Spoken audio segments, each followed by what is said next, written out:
अंतिम तीर्थंकर भगवान महावीर स्वामी के तीर्थ में उन्हीं महावीर भगवान के इस कृत्रिम संवत्सर में बैठ करके निरंतर धर्म आराधना कर रहे हैं। 16 कारण पर्व की पूजन, 10 लक्षण पर्व की पूजन इत्यादि के माध्यम से अपने आप को सौभाग्यशाली महसूस कर रहे हैं। वो लोग बहुत ही पुण्यात्मा होते हैं जिनको इस प्रकार का वातावरण प्राप्त होता है। देव शास्त्र गुरु का समागम प्राप्त होता है और जो देव शास्त्र गुरु का समागम प्राप्त करके उसका सदुपयोग करते हैं वह अपने जीवन में बहुत सार्थक पुण्य का उपार्जन करते हैं। ये पर्व हमारे जीवन में हमारे जीवन को पवित्र करने के लिए, पावन बनाने के लिए आता है। संसार में पाप करने के लिए तो बहुत सारे स्थान हुआ करते हैं, बहुत सारे निमित्त हुआ करते हैं, लेकिन पापों को धोने के लिए, पापों का प्रक्षालन करने के लिए, पुण्य का उपार्जन करने के लिए बहुत कम स्थान और बहुत कम साधन हुआ करते हैं। हम लोग जिन अंतिम तीर्थंकर भगवान महावीर स्वामी के इस तीर्थ में धर्म की आराधना कर रहे हैं, धर्म की उपासना कर रहे हैं, ये बहुत पुण्य का उदय समझना चाहिए। हम लोग इन तीर्थंकर भगवंतों के द्वारा जो बताया गया धर्म है और जो बताया गया मार्ग है, हम उस धर्म का श्रवण कर रहे हैं और तीर्थंकर भगवंतों के द्वारा बताए गए मार्ग पर जो चलते हैं वो बहुत पुण्यशाली हुआ करते हैं। आज वर्तमान में इस धरती पर तीर्थंकर भगवान नहीं है। आज कोई भी केवली नहीं है, कोई शुद्ध केवली नहीं है, कोई ऋद्धिधारी मुनिराज नहीं है, कोई मनः परे ज्ञानी मुनिराज नहीं है, कोई अवधि ज्ञानी मुनिराज नहीं है। लेकिन फिर भी आज भी इस धरती पर तीर्थंकर भगवंतों के द्वारा बताया गया मार्ग आज भी जीवंत है और उन तीर्थंकर भगवंतों के द्वारा बताया गया धर्म आज भी जीवंत है और उस मार्ग पर चलने वाले तीर्थंकर भगवंतों के द्वारा बताए गए मार्ग पर चलने वाले निर्ग्रंथ गुरु आज भी इस धरती पर चलते फिरते हमको दिखाई देते हैं। कि हम सबका परम सौभाग्य।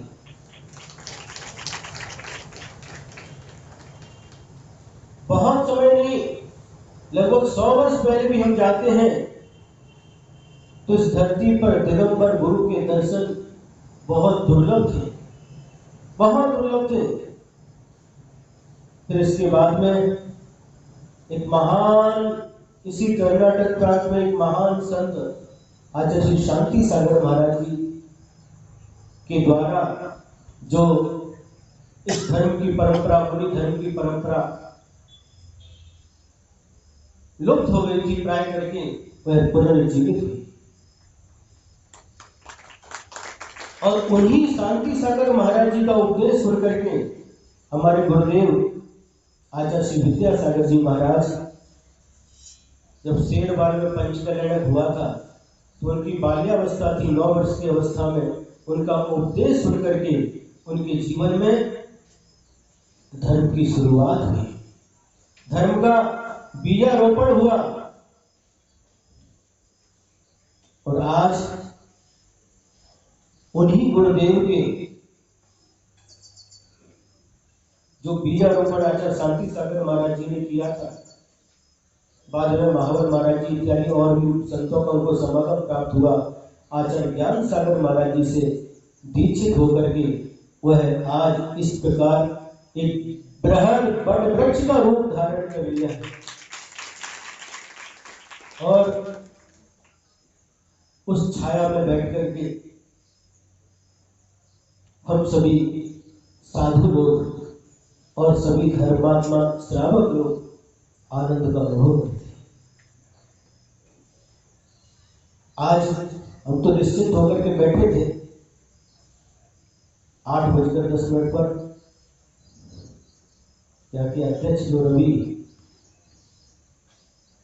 हमारे पास में आए, बड़े महाराज जी ने आपको बुलाया है, उनके बड़े महाराज जी ने बुलाया, हाँ चलो भाई। जब गए महाराज जी को नमस्कार किया, महाराज जी बोले आज का प्रवचन आपको करना है।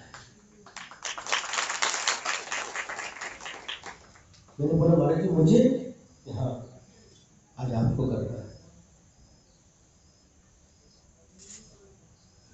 तो जब महाराज जी ने बोला तो बड़ों की आज्ञा पालन करना छोटों का कर्तव्य होता है। इसलिए आप सबके बीच में आज कुछ बोलने का अवसर मिला है। और आज पसंद है इस 16 कारण महापर्व के बीच में निरंतर आप बड़े महाराज जी से धर्मामृत का श्रवण कर रहे हैं। और आज कौन सी वैयावृत्तिकरण, वैयावृत्तिकरण भावना है, साधु समाधि वैयावृत्तिकरण। वैयावृत्त ये जो शब्द है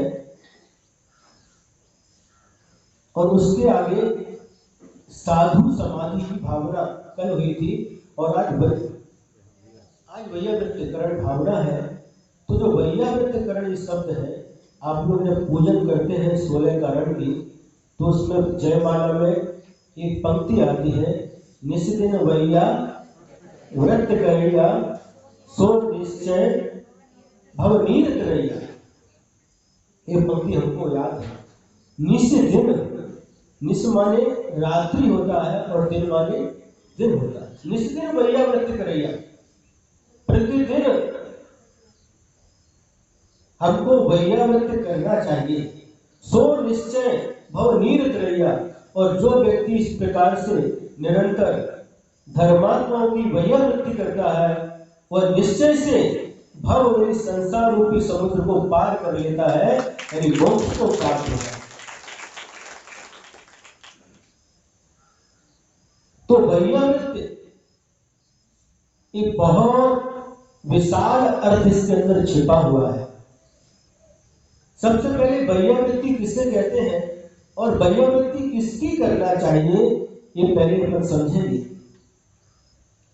तो वैयावृत्ति का अर्थ है जब धर्मात्मा के ऊपर कोई संकट आता है, चाहे वो शारीरिक हो, मानसिक हो अथवा अन्य प्रकार का हो, उस संकट को, उनके कष्ट को दूर करना, इसका नाम वैयावृत्ति है। प्राय करके लोग समझते हैं सिर्फ पैर को दबाना ही वैयावृत्ति है, लेकिन नहीं।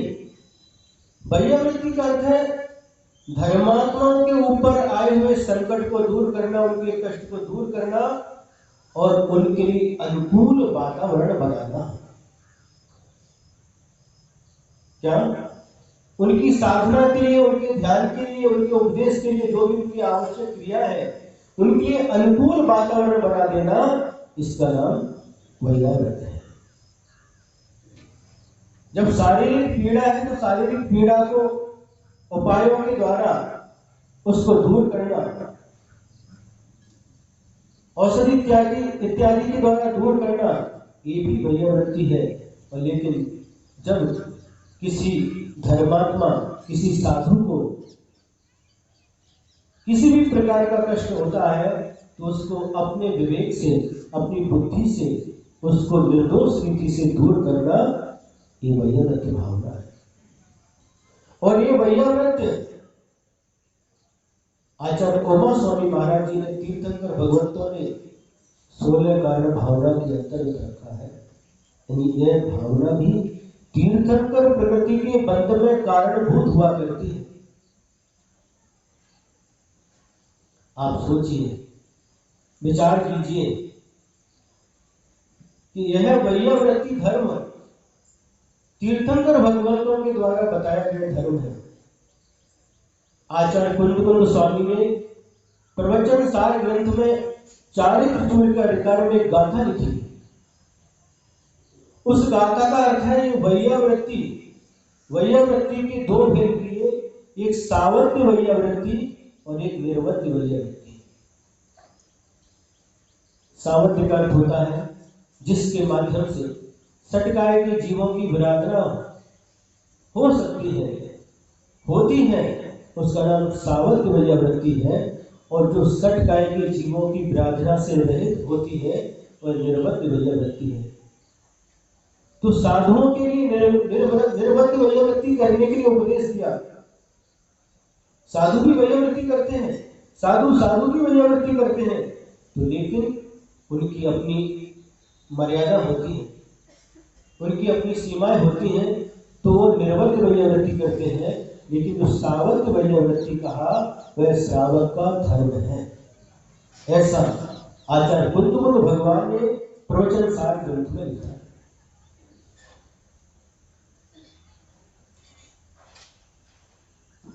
तो इस प्रकार से इन पूर्वाचार्यों के प्रति यदि हमारी भक्ति है तो निश्चित रूप से हम उनकी वैयाव्रती कर रहे हैं। आचार्य सिंह ने एक बार कहा था कि गुरु जो कहते हैं, गुरु की बात मानना ही वैयाव्रती। क्या कहा? गुरु की आज्ञा का पालन करना ही वैयाव्रती है। गुरु के जाकर के पैर दबाए, लेकिन गुरु ने जो कहा उसको नहीं माना, तो वैयाव्रती नहीं। गुरु का मन किससे प्रसन्न होता है? गुरु के अनुकूल आचरण करना। क्या कहा? गुरु के अनुकूल प्रवृत्ति करना। गुरु जैसा कहते हैं वैसे चलना, वैसा आचरण करना, यह गुरु की वैयाव्रती है, साधु की वैयाव्रती है।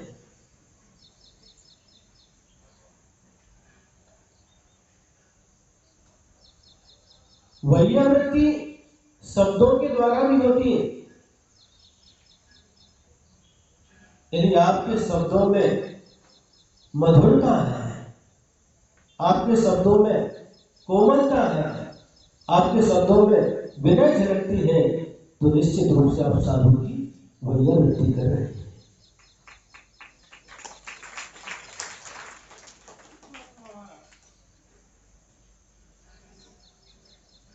और ये वैयाव्रती हमारे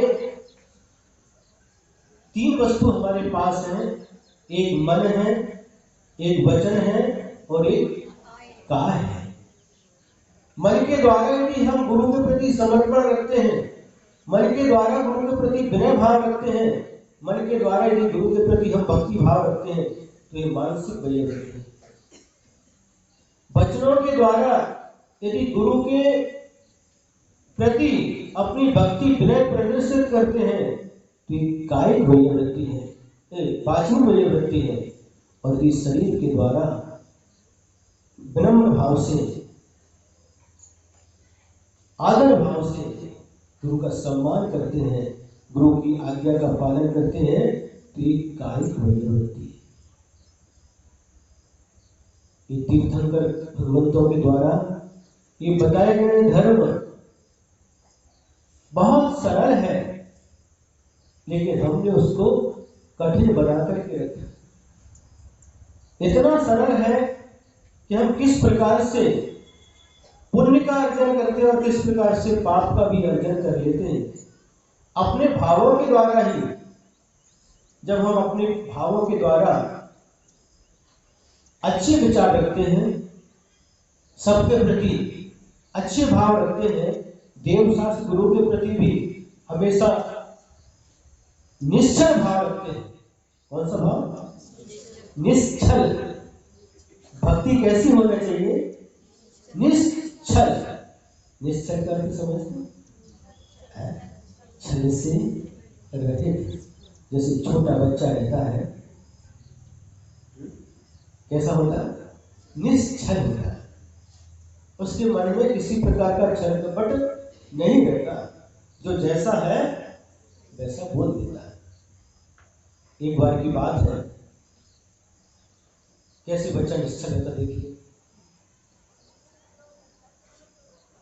एक बार कुछ लोग चंदा लेने के लिए, चंदा समझ,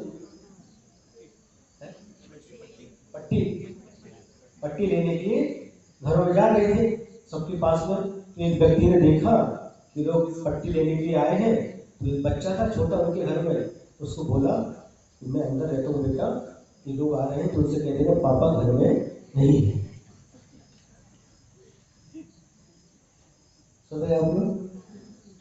ठीक है। वो बच्चा बाहर था, वो अंदर। तो जब वो लोग आए और उनके सामने कहा बेटा पापा कहाँ हैं? तो बेटा क्या कहता? पापा अंदर है, पापा ने कहा है पापा घर में नहीं है। क्या कहा? पापा घर में है, लेकिन पापा ने कहा है पापा घर में नहीं है। समझ आ रहा है? ये कहते निश्चल, बच्चे के समान निश्चल भाव जिस दिन हमारे अंदर आ जाएगा तो समझना हमारी भक्ति करना, हमारी पूजन करना सार्थक हो जाएगा।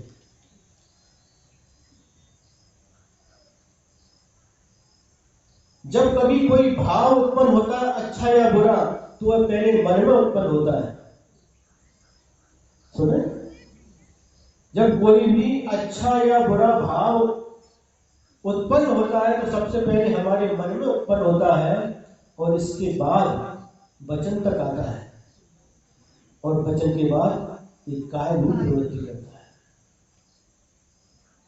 तो जो अच्छा भाव हमारे मन में उत्पन्न होता है उसको वचनों तक लाना चाहिए और शरीर के द्वारा उसको प्रकट करना चाहिए। लेकिन यदि बुरा भाव कभी हमारे मन में उत्पन्न हो गया तो मन के मन में ही उसको समाप्त कर देना चाहिए। जब छोटा अंकुर रहता है उसको निकालने में कोई दिक्कत नहीं होती, लेकिन जब बड़ा रूप धारण करता है तो उसको निकालने के लिए पसीना आता है। मन में बुरा भाव आने नहीं चाहिए, यदि आ भी गया तो उसको मन के मन में ही उसको समाप्त कर देना चाहिए।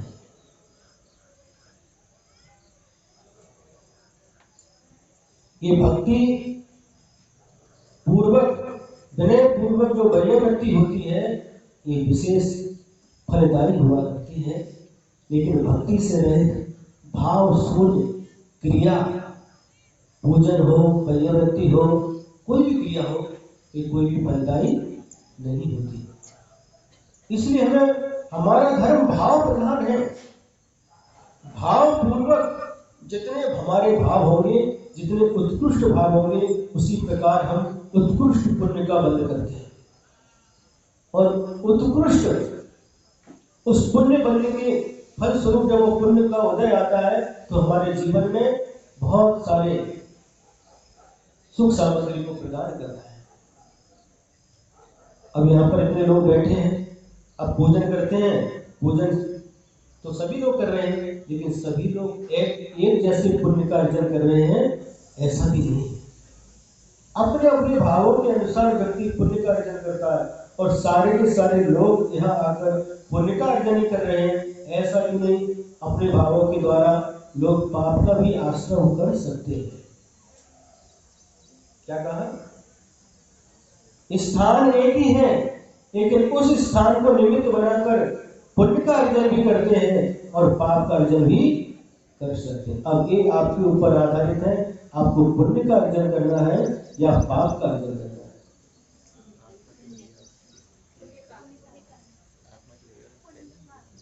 ये अपनी आत्मा की बारे में बोले, अपनी आत्मा की वैयावृत्ति, स्वयं की वैयावृत्ति, इन भावों के द्वारा हम स्वयं अपनी भी वैयावृत्ति करते हैं। अब आपको पुण्य का अर्जन करना है या पाप का अर्जन करना है, यह आत्मा दोनों के लिए स्वतंत्र है। बंधुओं, पाप का अर्जन करने की तो बहुत साधन है, बहुत स्थान है, लेकिन पुण्य का अर्जन करने के लिए साधन और उपाय और गुरुओं का सानिध्य बहुत दुर्लभ हुआ करता है। और इस दुर्लभता को प्राप्त करने के बाद भी यदि हम पुण्य का अर्जन नहीं कर पाए तो इसकी कोई भी सार्थकता नहीं है। वैयावृत्ति के लिए आचार्य समंतभद्र स्वामी ने रत्नकंडक श्रावकाचार में एक शूकर का उदाहरण दिया है, जो उसमें प्रसिद्ध हुआ है। कौन? शूकर समझते? हंदी, हंदी, हंदी समझ आ रहा? अब लोगों को हिंदी आती कि नहीं? समझते हैं। तो आचार्य समंतभद्र स्वामी ने उस वैयावृत्ति में कौन प्रसिद्ध हुआ, एक शूकर का उदाहरण दिया है। कभी सुना आपने? क्या शूकर भी वैयावृत्ति कर सकता है? विचार करो। पशु पक्षी भी वैयावृत्ति कर सकते हैं। आप लोग उन्हें पशु कहते हैं, लेकिन आचार्य समंतभद्र स्वामी ने उस अपने रत्नकंडक श्रावकाचार में आप लोगों का नाम नहीं, कोई मनुष्य नहीं मिला उनके लिए उदाहरण के लिए एक शूकर का उल्लेख किया है। मैं घटना संक्षेप से आपके सामने रखना चाहूंगा। एक जंगल में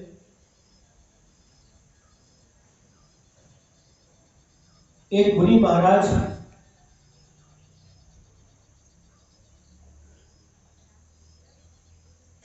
विचरण करते हुए एक गुफा के पास में आए और उस गुफा में ध्यान करने के लिए बैठ गए।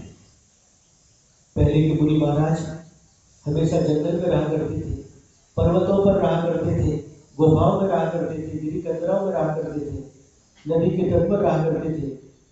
लेकिन आज मूल आचार्य ग्रंथ में आचार्य भट्टगिरि स्वामी ने निषेध किया है कि आज हीन शरण है, आज जंगल में नहीं है। तो उस समय की घटना है जब मुनि महाराज जंगल में रहा करते थे, सिर्फ आहार के लिए नगर में या गांव में आते थे। तो वो मुनि महाराज ध्यान करने के लिए गुफा में आकर के विराजमान हो गए और इस दृश्य को एक शूकर ने देखा। शूकर मतलब एक गांव का लग रहता है, जंगल का सूअर,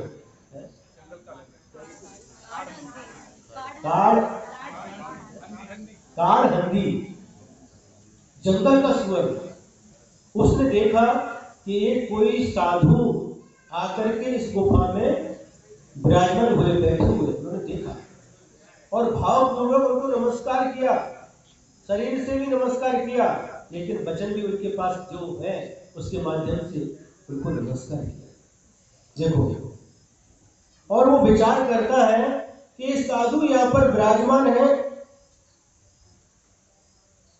अब इनकी रक्षा करना मेरा कर्तव्य है। इन साधु की रक्षा करना मेरा कर्तव्य है। यह विचार करके गेट कीपर बनकर के वो बैठ गया। कहाँ? गुफा के बाहर गेट कीपर बोलते हैं, और बैठ गया। कोई भी इन साधु के ऊपर उपद्रव न कर सके, कोई भी इनके ध्यान में बाधा न पहुंचा सके, ऐसा विचार करके बैठा है। और एक भूखा सिंह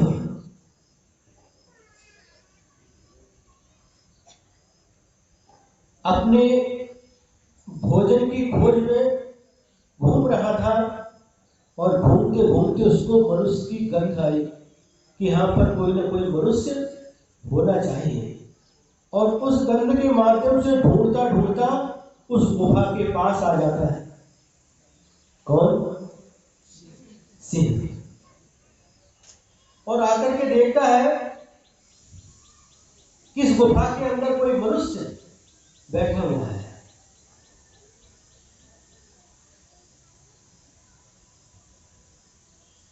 बाहर से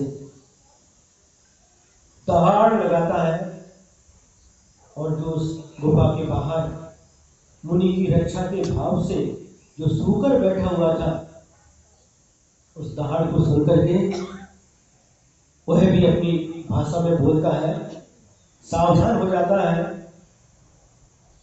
और जैसे ही उस गुफा की तरफ वह सिंह कदम बढ़ाता है, तो वह सूकर उसको रोकता है। तुम अपने कदम आगे मत बढ़ाना, जैसे आगे कदम बढ़ाएगा सिर्फ पीछे कदम बढ़ा करके वापस चले जाओ, आगे मत आना। सिंह बोलता है, तू मुझे रोकने वाला कौन होता है?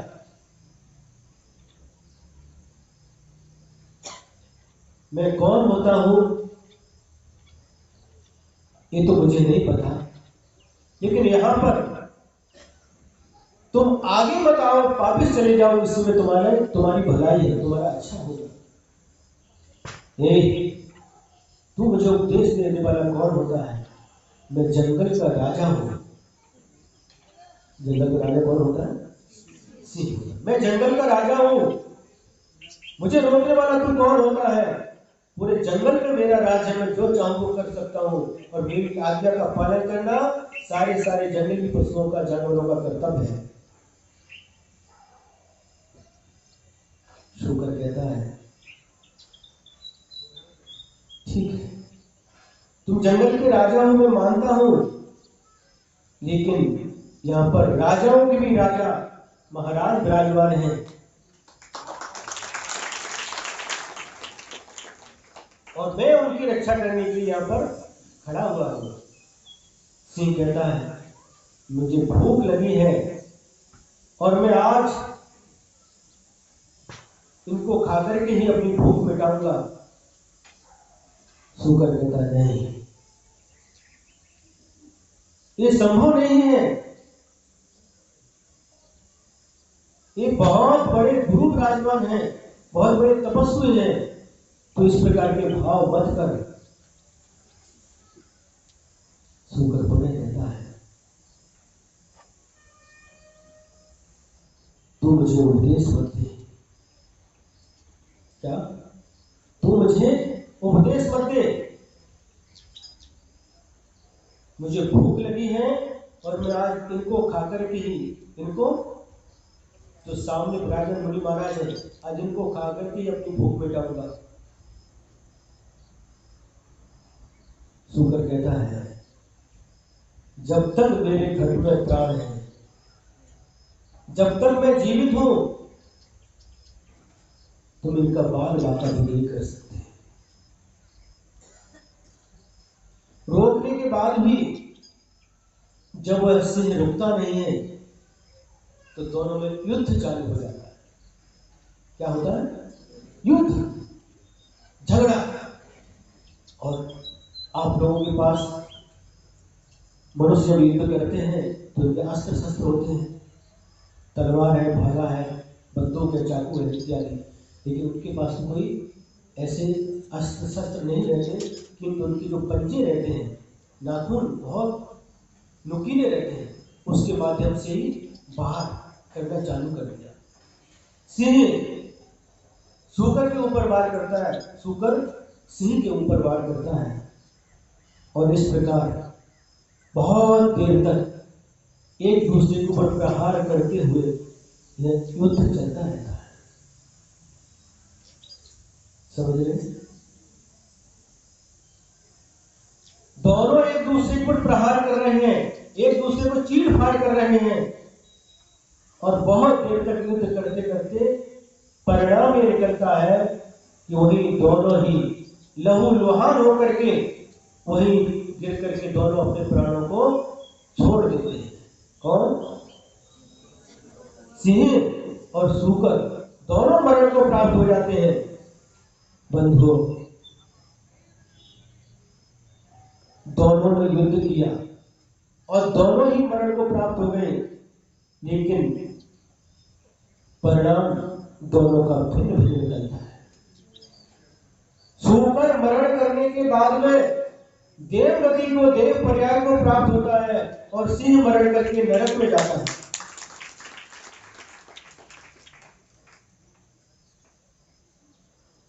दोनों ने युद्ध किया, दोनों के भाव जब सामने भी कोई देखेगा तो दोनों की क्रूरता की पराकाष्ठा दिखाई दे रही है। दोनों के भाव, दोनों की जो क्रिया देखने में आ रही है, एक जैसी दिखाई दे रही है, लेकिन देखो भावों का खेल। लड़ाई कर रहे, झगड़ा कर रहे, मरण हो गया, लेकिन एक मुनि दक्षा के प्रभाव से, मुनि दक्षा के भाव से स्वर्ग को जाता है, देव पर्याय को प्राप्त करता है, और एक मुनि भाव के, मुनि महाराज की हिंसा के भाव से नरक पर्याय को प्राप्त करता है। विचार करो, हमारे भाव ही, हम अपने भावों के द्वारा ही नरक की यात्रा भी कर सकते हैं, और अपने भावों के द्वारा स्वर्ग की यात्रा भी कर सकते हैं। आपको क्या चाहिए, ये आपके ऊपर आधारित है। हर व्यक्ति, हर प्राणी मात्र, जीव मात्र कर्म करने के लिए स्वतंत्र है,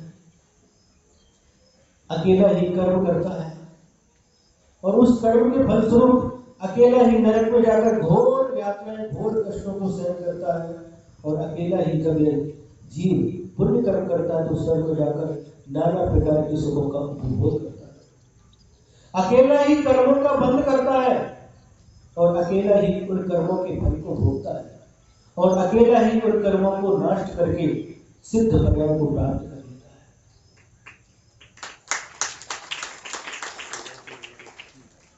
सूकर भी वैयावृत्ति की, मुनि महाराज की विचार करो, ये वैयावृत्ति क्या पैर नहीं दबाए? क्या किया? मुनि की रक्षा की। ये शरीर तो नश्वर है, आज नहीं कल मिटने वाला है, इसका तो भविष्य सबको पता है। आजकल देखो कैसी कैसी परिस्थिति बनती है, अच्छे भले देखा था, गए एक्सीडेंट हुआ, on the spot death. Corona हुआ, कितने लोग गए हॉस्पिटल में, वापस लौट करके नहीं आ पाए, डेड बॉडी भी नहीं मिली। ये संसार कितना आसान है। सुबह जिस घर में मंगल गान सुनाई देते हैं, बच्चों की किलकारियां सुनाई देती हैं, शाम को उसी घर से रुदन, किसी के मरण पर रुदन सुनाई देता है। सुबह उत्सव मनाया जाता है, शाम को उसी की चिता से धुआं निकलते हुए दिखाई देता है। ये संसार कितना आसान है, और हमें जीवन मिला है। वह सूकर कहता है शरीर तो नश्वर है, आज नहीं तो कल मिटने ही वाला है, लेकिन यदि किसी साधु के लिए, किसी साधु की रक्षा में जीवन चला गया, इससे बढ़कर और पुण्य क्या हो सकता है? उससे बढ़कर इस जीवन की सार्थकता क्या हो सकती है? उस सूकर के अंदर भी ऐसी पवित्र विचार,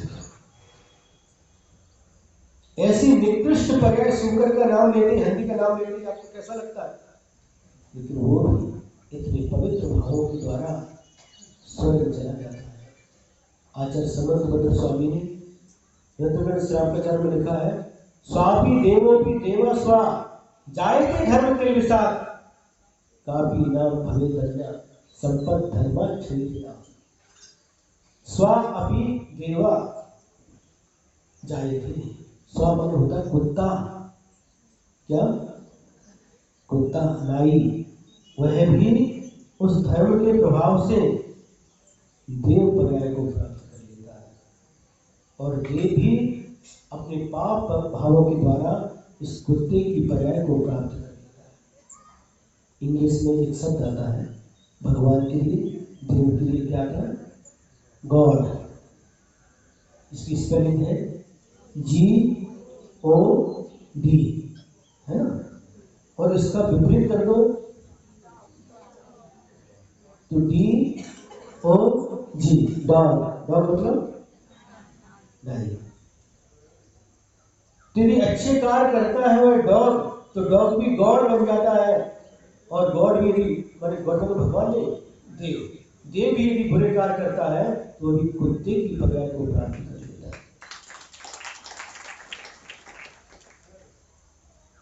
पानी है, अब पानी को आपको उस पानी से कीचड़ बचाना है तो कीचड़ बचा सकते हैं, और पानी से कीचड़ को स्वच्छ करना है, साफ करना, तो कीचड़ को स्वच्छ भी कर सकते हैं। कीचड़ को स्वच्छ करना पानी के माध्यम से उस पानी का सदुपयोग है, और उस पानी से कीचड़ बचाना उसका दुरुपयोग है। अब क्या कहना चाह रहे हैं, समझ में आ रहा है? अब कार्य क्या करना है? आपको सदुपयोग करना है तो सदुपयोग भी कर सकते हैं, और दुरुपयोग करना है तो दुरुपयोग भी कर सकते हैं। आप स्वतंत्र हैं, सभी स्वतंत्र हैं। ये दुरुपयोग करेंगे तो ये मनुष्य पर्याय 84 लाख योनियों में सर्वोत्कृष्ट मनुष्य पर्याय प्राप्त हुई। इस मनुष्य पर्याय का सदुपयोग करके देव शास्त्र गुरु कितने पुण्य की युग से लेते हैं। तीर्थंकर भगवंतों के द्वारा ये बताया गया धर्म हर किसी के नसीब में नहीं होता।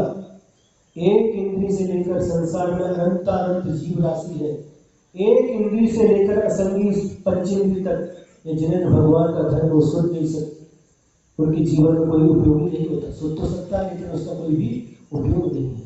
संगी पंचेंद्री पर्याय प्राप्त करके, और उसमें भी संगी पंचेंद्री पर्याय को प्राप्त करके भी ये मनुष्य पर्याय प्राप्त हुई है। और मनुष्य पर्याय भी प्राप्त हुई तो कहाँ पर प्राप्त हुई? हमारा जन्म कहाँ पर हुआ? भारत में हुआ है, ऋषियों की भूमि पर हुआ है, जहाँ पर ऋषियों का दर्शन होता है, ऋषियों का आवागमन होता है। ऐसी पवित्र भूमि पर हमारा जन्म हुआ है। अमेरिका, रूस है, क्या जो विदेश है, वहाँ पर जर्मन इत्यादि, वहाँ पर जन्म होता तो कहाँ पर धर्म मिलता आपको? कुछ भी नहीं मिलता। ये बहुत सौभाग्य से प्राप्त होता है, और सौभाग्य से प्राप्त होने के बाद इसका सदुपयोग करना ही भक्त जीवों का कर्तव्य होता है, धर्मात्माओं का कर्तव्य होता है।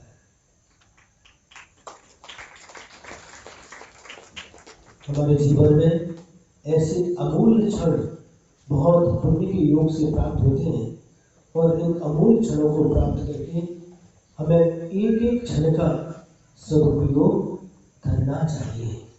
अपनी दृष्टि को समीचीन बनाना, क्या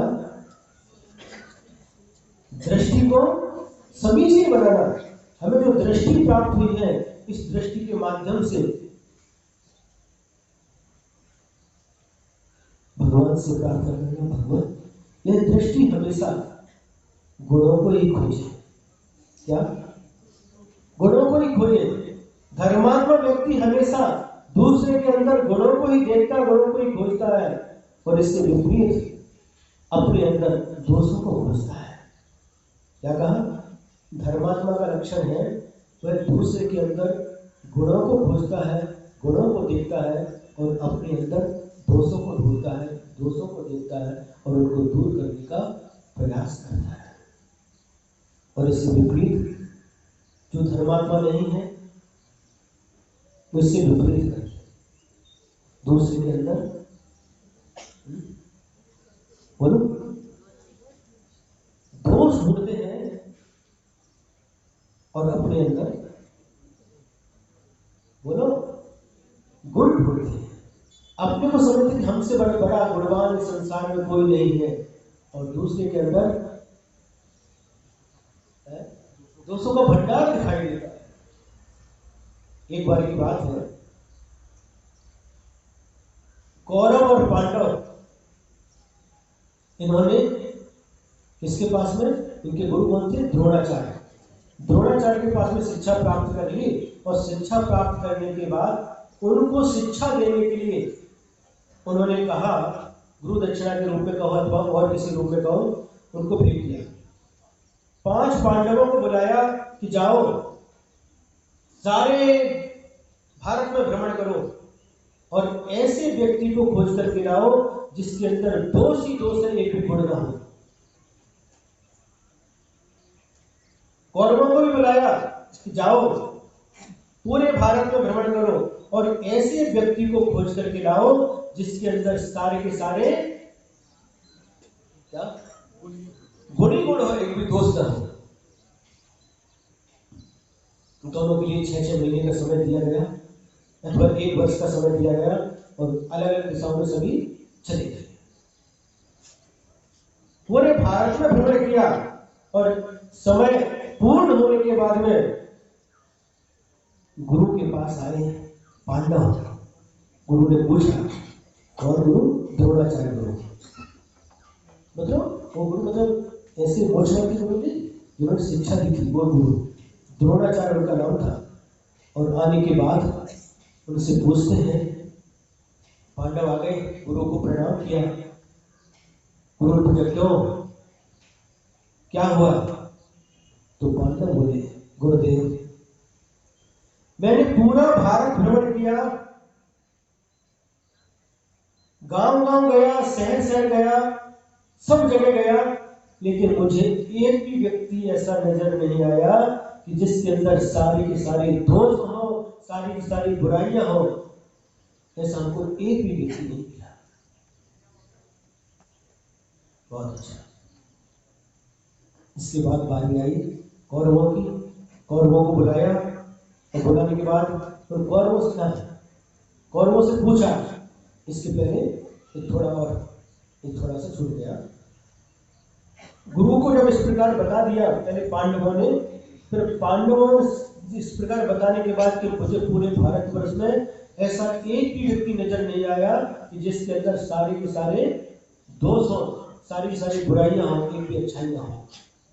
फिर गुरु द्रोणाचार्य पूछते, क्यों, क्या कौरव भी नहीं, दुर्योधन भी नहीं, उसके अंदर भी बहुत सारे गुण हैं।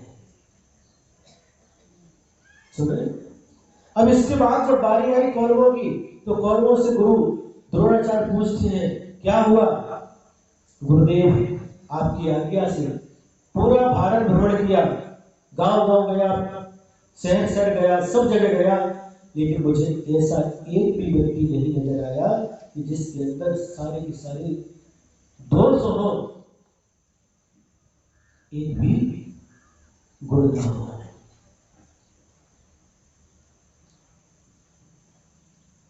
नहीं, उल्टा बोल दिया, सारे के सारे गुण हो। गौरव की बात चल रही है, तो गौरव बोलते हैं, मुझे ऐसा एक भी व्यक्ति नजर नहीं आया कि जिसके अंदर क्या हो,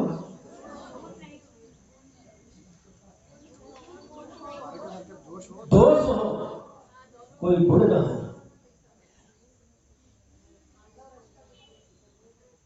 तो गुरु द्रोणाचार्य कहते हैं, एक भी व्यक्ति नहीं मिला कि जिसके अंदर सारे के सारे गुण ही हो, कोई दोष ना हो।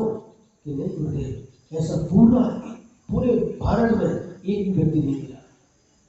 फिर गुरु द्रोणाचार्य बोलते हैं, क्या मैं भी नहीं? नहीं गुरुदेव, आपके अंदर भी दोष है। क्या दोष है? आप पांडवों को अलग चाहते हो, आप पक्षपात करते हो। समझ आ रहा है? अब दृष्टि देखिए, पांडवों को ऐसा एक भी व्यक्ति नहीं मिला कि जिसके अंदर दोष ही दोष हो, और कौरवों को ऐसा एक भी व्यक्ति नहीं मिला जिसके अंदर गुण ही गुण हो। कौरव गुरु भी दोष दिखाता है।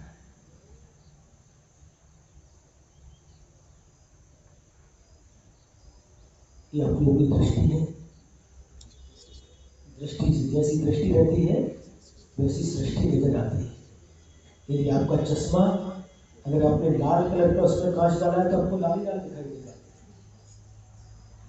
हरे कलर के कांच हैं तो रेगिस्तान में भी आपको काश्मीर नजर आएगा, हरियाली दिखेगी। अब ये आपकी दृष्टि के ऊपर आधारित है।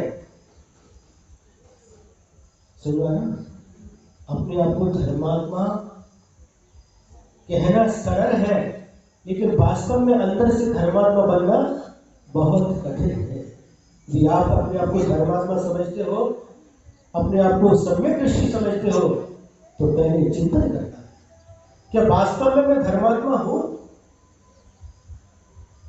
क्या वास्तव में मैं सम्यक दृष्टि हूं? अगर सम्यक दृष्टि है तो सम्यक दृष्टि के 8 अंगों की ओर भी दृष्टिपात करना, 25 दोषों के बारे में भी विचार करना, फिर अपने छाती के ऊपर हाथ रखकर बोलना, क्या वास्तव में मैं सम्यक दृष्टि हूं? 8 अंगों में, सम्यक दर्शन के 8 अंगों में कौन कौन से 8 हैं? निशंकित, सम्यक दृष्टि निशंक रहता है। निकांक्षित, किसी प्रकार की भौतिक आकांक्षा नहीं रखता। निर्मल चिकित्सा, मुनियों के मलिन शरीर को देखकर गिलानी नहीं करता। और अमूढ़ दृष्टि, किसी प्रकार की मूर्खता नहीं रखता। ये 4 अंग जो होते हैं वे स्व की अपेक्षा से होते हैं, लेकिन जो दूसरे 4 अंग होते हैं, अंत के 4 अंग, वे पर की अपेक्षा रखते हैं। और कौन से? उपगोहन। उपगोहन का अर्थ क्या है? यदि धर्मात्मा के अंदर कदाचित कोई भी दोष नजर आता है तो उसको माइक लेकर के माइक लेकर के बोलो ना, बोलो। यदि नजर आता है तो सम्यक दृष्टि जो होता है उसको उपगोहन करता है, उसको ढकता है, किसी के सामने प्रकट नहीं करता। सम्यक दृष्टि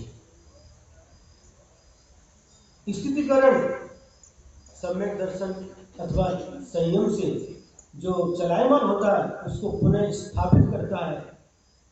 दूसरों के सामने बताता नहीं, बोलता नहीं। क्या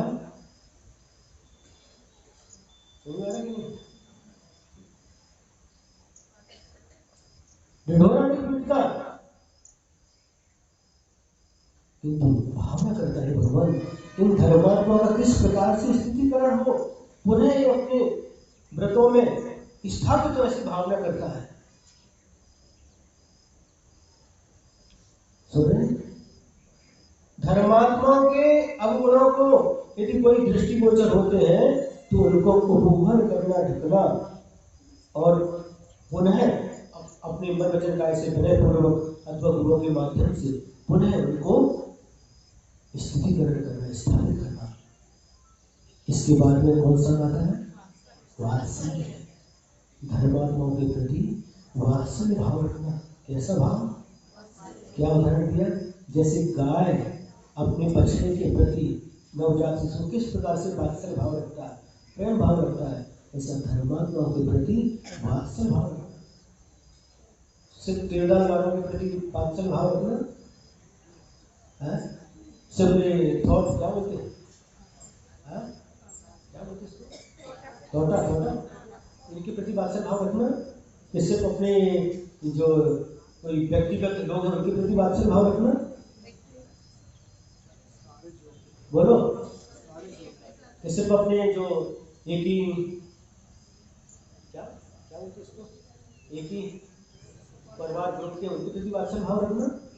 किसके प्रति वात्सल्य भाव? धर्मात्मा के प्रति वात्सल्य भाव।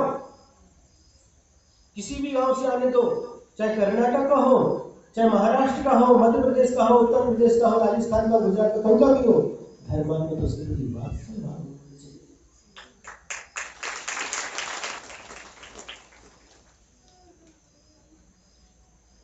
धर्मात्मा को देख करके उनकी तरफ से मुंह फेर लिया। वात्सल कहाँ है? वात्सल कहाँ है? आनंदित होकर के, उसको प्रसन्न होकर के उसके साथ बर्ताव करना चाहिए।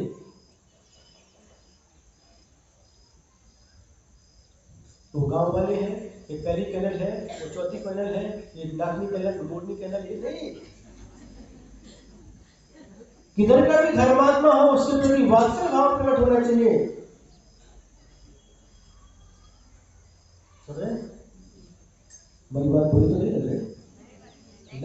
यदि लगे तो भी हमें कोई डर नहीं।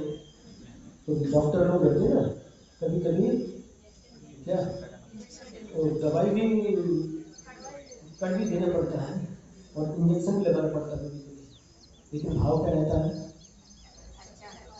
इनका रोग ठीक हो जाए। किस महाराज जी बोल रहे लेते समय तो कड़वी लगती है, मुंह पर रखते तो कड़वी लगती है, लेकिन अंदर जाने के बाद रोग को समाप्त कर देती है। हमारी भावना है कि हमारी गोली, हमारा इंजेक्शन भले आपको थोड़ा पीड़ादायक हो, लेकिन आपको हमेशा हमेशा की निरोगी बनाए, आपको आरोग्य प्रदान करें, ऐसी हमारी भावना है। और किस प्रकार से वात्सल भाव प्रकट होता है, तो कैसे हमने देखा है, ऐसे ऐसे गांव में हमने भ्रमण किया। महाराष्ट्र में एक सैनगांव देखा, सिर्फ 25-30 घर की समाज थी। औसत देखा, बहुत सारे गांव ऐसे देखे, सांगली में देखा, जयसिंहपुर में देखा। क्या वात्सल भाव, बाहर से आते हैं तो किस प्रकार से उनके प्रति वात्सल भाव रखे, उनके प्रति किस प्रकार से उनको, ऐसा नहीं आए। कहां से आए? कोल्हापुर से। कब जाने वाले हो? आज ही जाने वाले हैं क्या? शाम को जाने वाले? भोजन तो करके आए ना?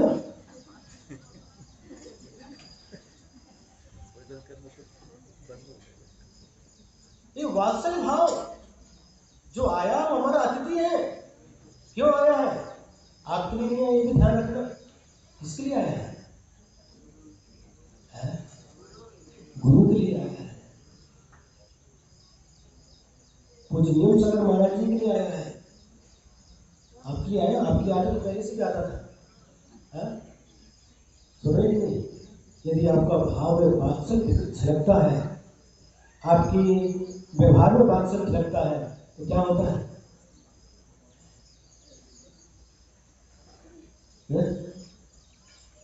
जो 5,000 देने वाला 5 लाख दे करके आता है।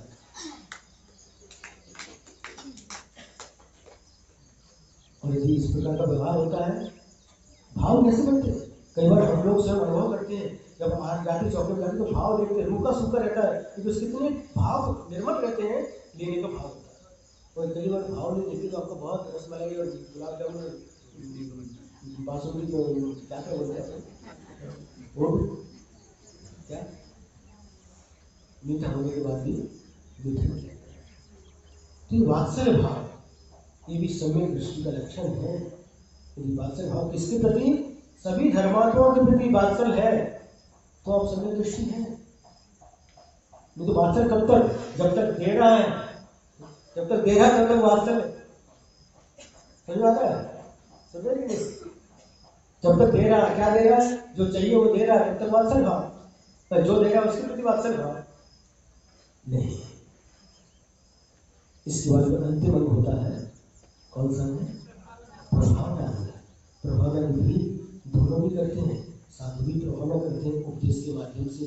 भव्यात्मा को जो सच्चा मार्ग दिखा करके कुमार्ग से उन्मार्ग से निकाल करके सच्चे मार्ग पर लगाते हैं, ये गुरु प्रभावना करते हैं। ज्ञानदान देकर के प्रभावना करते हैं, अभयदान देकर के प्रभावना करते हैं। और शरारत भी आहार दान, औषधि दान और इसके अलावा जो भी प्रभावना के कार्य हैं, रथ यात्रा है, महोत्सव है, विधान है, पूजा है, इत्यादि के माध्यम से प्रभावना किया करते हैं। इस सम्यक दर्शन के 8 अंग हुआ करते हैं। और इस 8 अंगों का वर्णन करने के बाद आचार्य समंतबद्ध महाराज जी ने एक श्लोक और लिखा है। 8 अंगों का स्वरूप बता दिया। इसके बाद लिखते हैं, नामहीन मरम चेतुम दर्शनम जन्म संततिम नहीं मंत्रोक्षर न्यूनो निहंति विश्ववेदनाम। 8 अंगों का स्वरूप बता दिया। अब कह रहे हैं नाम न अंगहीनम अलम चित्तम दर्शनम जन्म संततिम। एक अंग से भी हीन सम्यक दर्शन, सम्यक दर्शन कहा? यदि इन 8 अंगों में भी एक अंग कम रहता है तो संसार की संतति का छेद करने में समर्थ नहीं होता। उदाहरण दिया मंत्रोक्षर न्यूनो निहंति विष वेदनम। नहीं,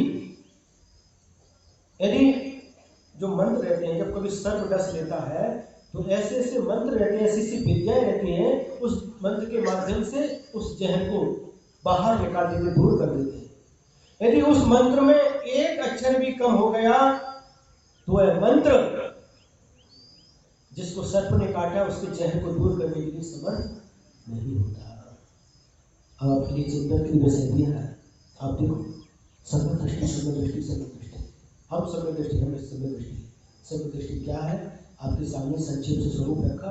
अब बैठ करके सभी लोग जो भी सभा में बैठे हैं तो समय निकाल करके रोज बैठ करके 10 मिनट 15 मिनट बैठ करके आप बैठ करके विचार करना, क्या मैं समय दृष्टि हूँ?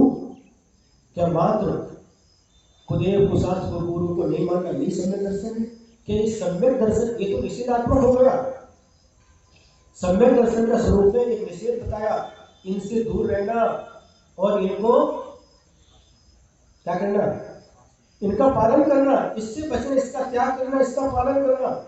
जब डॉक्टर के पास जाते हो आपको क्या होगा? खेम हो गया, निगड़ी हो गई, डॉक्टर के पास गए और डॉक्टर के पास जाने के बाद डॉक्टर देखते हैं और बताते, आपको औषधि देते हैं और कहते हैं देखो हुंचिनकाई, मसर, मजीरी, टमाटो, नींबू काई और फ्रिज की जितने भी आइटम, इनसे बचना और इस दवाई को खाना तो आपका ये रोग दूर हो जाएगा। और वो गए दवाई लेकर के आए, वो दवाई भी खाया और हुंचिनकाई भी खा रहे, मसरा भी खा रहे। डॉक्टर अच्छा नहीं, उसी दवाई से ठीक नहीं हुआ। डॉक्टर के पास गए, डॉक्टर आपने तो दवाई दी थी लेकिन हमारी ठीक नहीं, हमने क्या बताया था?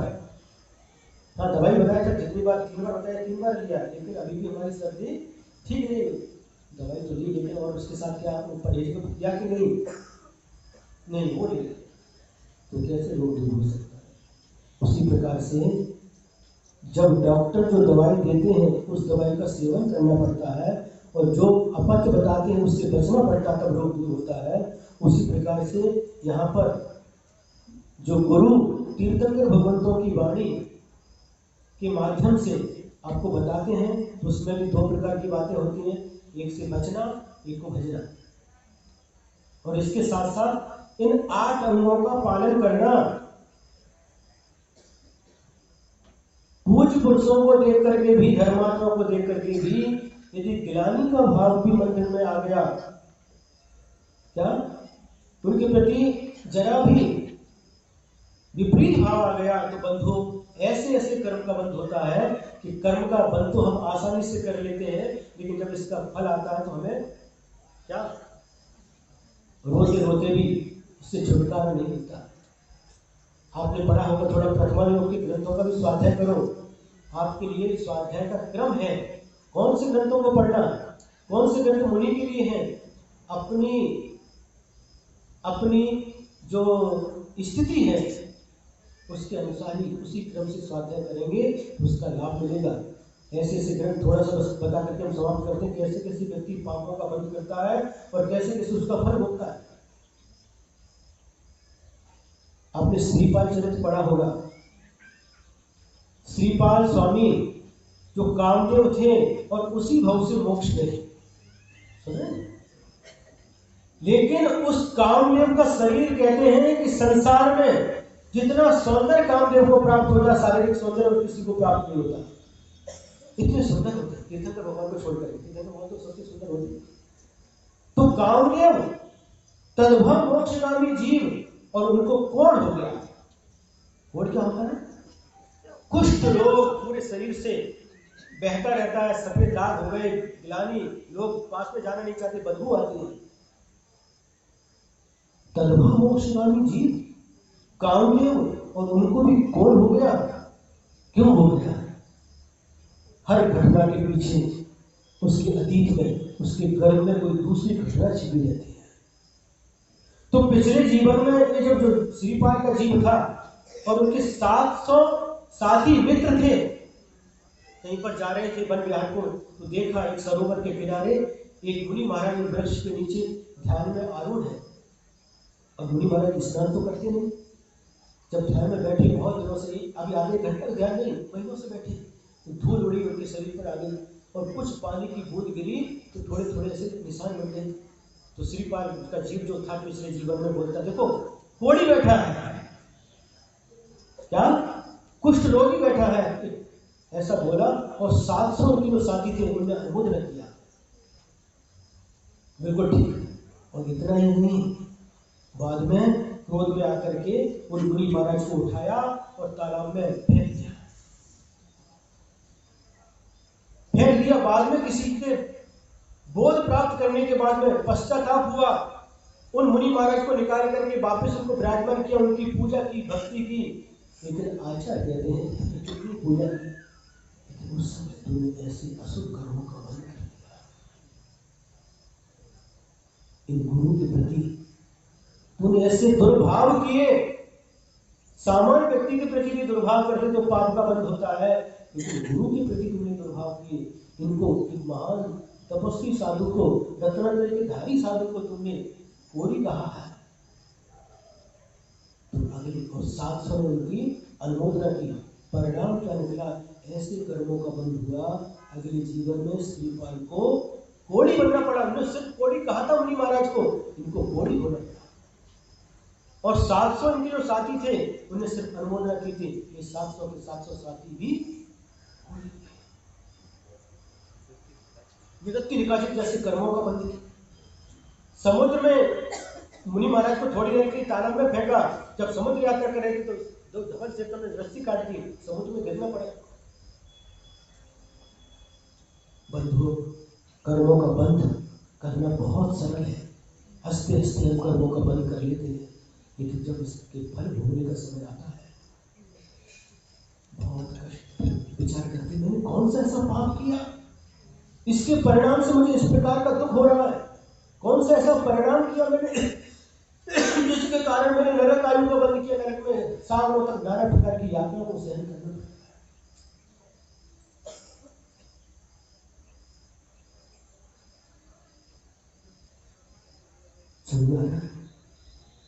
ऐसी बहुत एक घटना नहीं, बहुत सारी घटनाएं शास्त्रों में भरी पड़ी हैं।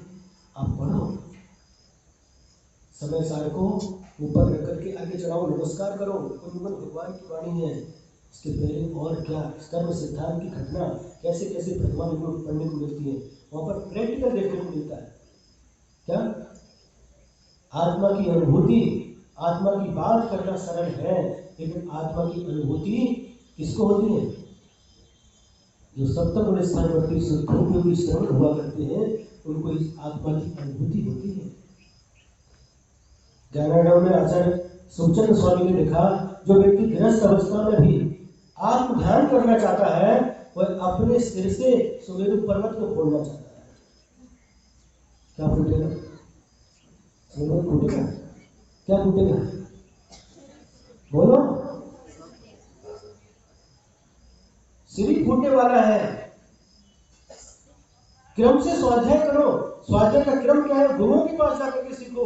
ये स्वयं स्वतंत्र स्वाध्याय करने का परिणाम होता है कि उसका अर्थ का अनर्थ हो जाता है।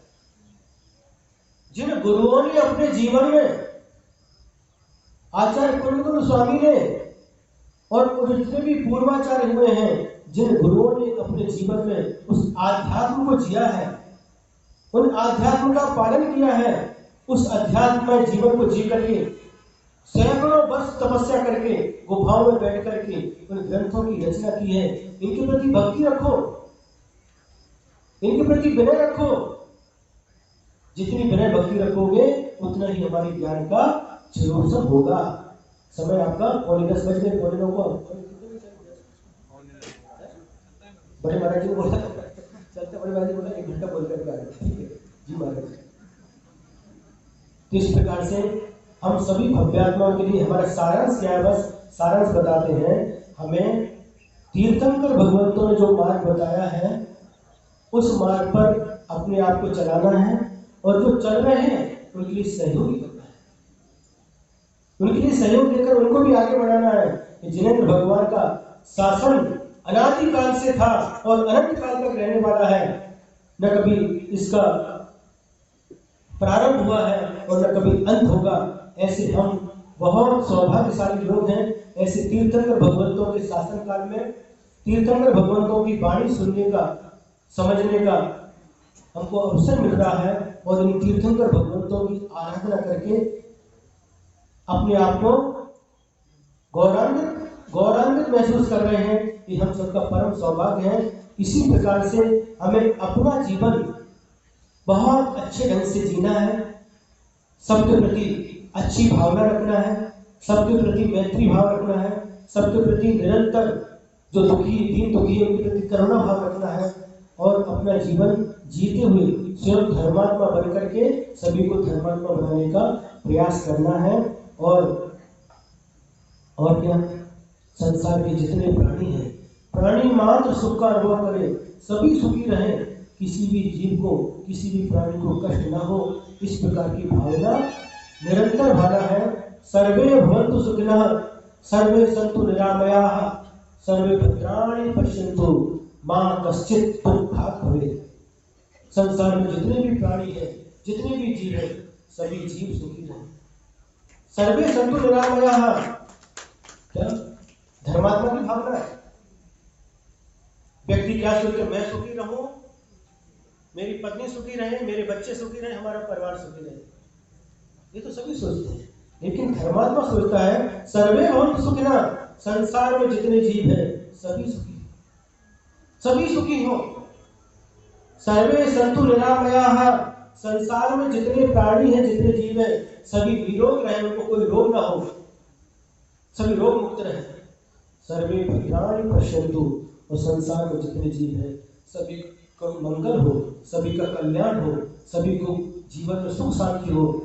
मां कश्चित् दुःखभाग् भवेत्, ये 3 चरण में तो ये पॉजिटिव बोला, और इसके बाद में कहते हैं, मतलब विधिपूर्वक बोला, और चौथे चरण में कहते हैं मां कश्चित् दुःखभाग् भवेत्, हे भगवान संसार में किसी भी प्राणी को दुख ना हो। इससे बढ़कर के और पवित्र भावना क्या हो सकती है। ऐसी पवित्र भावना भाते हुए सबको अतीन्द्रिय सुख की प्राप्ति हो। इससे बढ़कर के तीर्थंकर भगवंतों के मार्ग पर चल करके भगवान की वाणी को आत्मसात करके अपने जीवन में जी करके उस पद की प्राप्ति हो जो पद भगवान को प्राप्त हुआ है। दुख हो, दुखों का नाश हो, कम्मक हो, कर्मों का क्षय हो, बोधि का हो, बोधि के लाभ हो, सुबह गमनम, सुगति में गमन हो, समाधि मरणम, समाधि मरण हो, जिन गुण संपत्ति हो बच्चन, जिनेंद्र भगवान की गुण रूपी संपत्ति की प्राप्ति मुझे भी हो और संसार के हर प्राणी को हो। ऐसी परम पवित्र भावना के साथ आज के वक्तव्य को यहीं पर विराम देते हैं। जय बोलो कौन सी भैया भावना की आचार्य गुरुवर श्री विद्यासागर महाराज।